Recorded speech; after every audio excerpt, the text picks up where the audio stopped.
Room 13, Chapter 24. Where the heck have you been? We've been waiting ages.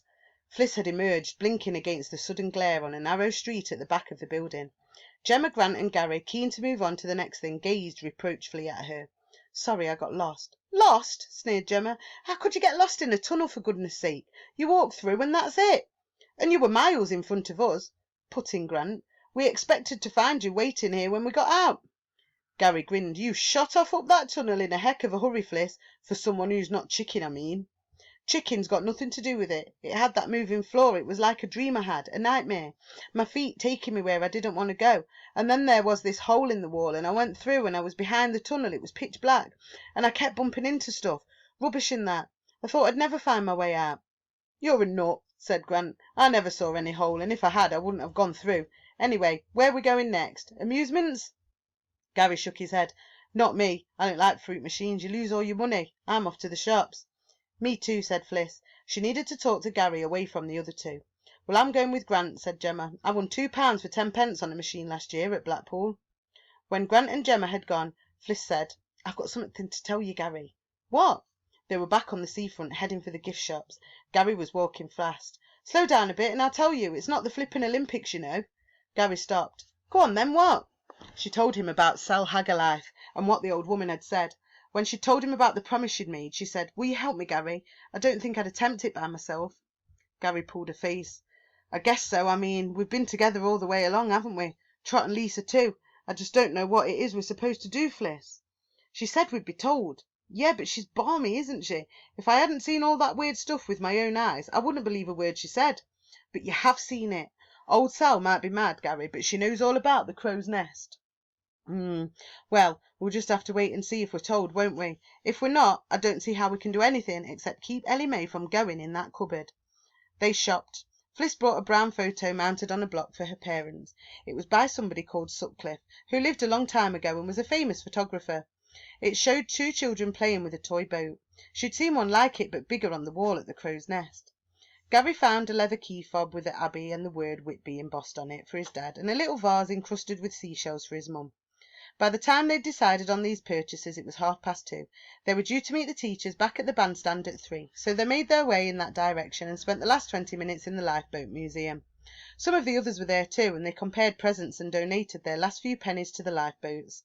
At 3, Fliss, Gary and the others left the museum and crossed the road to the bandstand, where the teachers were waiting. Nearly everybody was there. The twins weren't, and neither was Trot. Everybody sat down except Mrs. Evans, who stood gazing along the seafront and looking at her watch. The twins turned up. Mrs. Evans frowned at them. What time were we to meet? She asked. 3 o'clock, miss, murmured Joanne. And what time is it now, Joanne? Miss, 8 minutes past. We were on the donkeys, miss. It was almost 3:15 when Trot came trudging up the slipway from the beach. He was carrying a torn plastic kite and looked fed up. And where have you been, David Trotter? Do you know what the time is? Yes, miss. Sorry, miss. I was trying to mend my kite. Mrs. Evans looked at the kite. It was made of clear polythene on a rigid plastic frame. It had a picture of a bat on it, but the polythene was badly torn and hung in tatters from its frame. She sighed. What was the last thing I said before we went off to do our shopping, David? I don't know, miss. No, because you weren't listening. I warned everybody not to spend money on cheap, rubbishy goods, David. How much was that kite? £1.40, miss. £1.40, and look at it. Didn't you notice how thin that polythene was? Didn't you realise that the first good gust of wind would rip it to pieces? No, miss. No, miss. Well, it did, didn't it? She turned to the group. You know, I sometimes wonder whether the other teachers and myself aren't just wasting our breath talking to you people. First there was Lisa Watmow going into a shop before we even got here, buying a trashy flashlight which is probably broken already. Then Gary Bazzard spends I don't know how much on a stick of rock the size of a telegraph pole. Her eyes found Gary, who looked surprised. Oh, yes, Gary, I know all about that rock. It's in your room now, melting with a beard of bed fluff on it. You've sucked at it till you're sick of it, and now you don't know what to do with it. She looked at Trot again. And now you, with your kite. I only hope that next time, if there is a next time, you'll be told. You'll be told, Fliss, whose mind had been wandering, looked sharply. Mrs. Evans talking about buying things you shouldn't. Lisa, Gary, Trot. Why those 3? It's a connection, isn't it? Must be. Can't be coincidence, can it? Her heart kicked. You'll be told. Yeah, but hold on a minute. What about me? I'm one of them.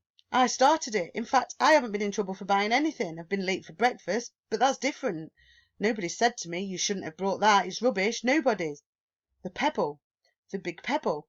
I didn't buy it, of course, but Mrs. Evans told me to put it down. And it's a thing like a torch or a stick of rock or a kite. That's it. The four of us. Nobody else has been told off for something they've got, have they? She sat frowning, gnawing her lip. A torch, a stick of rock, a pebble, a kite. You'll be told.